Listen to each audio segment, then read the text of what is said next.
simultaneously delighted and horrified. That's how my growing understanding of AI is making me feel at the moment.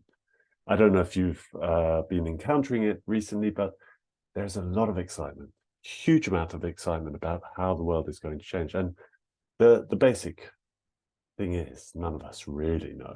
If you've read a lot of science fiction, as I did when I was younger, then there are lots of doomsday scenarios that can happen, and lots of jobs that may go away or have to change.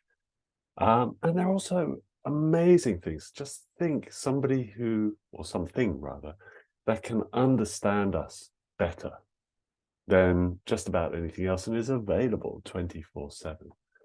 So, where is our place in the light of this arrival of this, what people are thinking as apparently godlike creature, being, something, machine, whatever it turns out to be?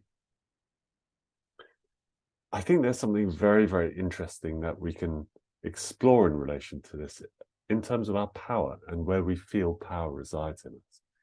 And it's not just this new revolution where this has happened.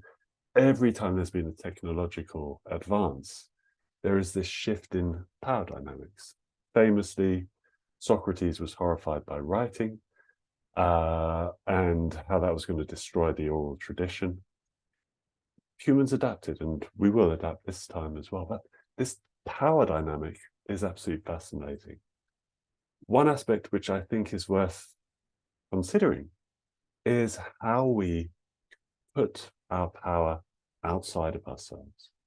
What I mean by this is, if you think about the advent of GPS, these devices where we can actually know where we are in any moment from our device, that encourages us to be less good at actually map reading. Certainly it's the case for me. It's a skill which has gone away somewhat, but never a strong one for me, but it's diminished somewhat. So when these things come online, we tend to give away our power in very subtle ways. And the key part for me here is that we can actually believe that that is where the power of our being actually resides, outside of us, with these encouragements, with GPS, with the AI, with all the other things which are so wonderfully advanced. We can start to actually give away our sense of our power. The reality is that there is actually only one place that our power resides, and that's internally. If we go back in the opposite direction to externally, we go internally. If we go back, back, and back a bit further, what we find is that at the very core of that, there's this perceiving subjectivity, which is the essence of who I am as a being. That is actually the place where I believe our power actually resides. Now, obviously, there are situations where people outside of us, institutions, environment has power over certain areas of our experience. And at the very core, this is the one place where we can only give it away or pretend it doesn't exist or cover it up. The reality is it's always there. And if we take the time to turn towards it, no matter what else is going on, we experience a shift in our self-esteem.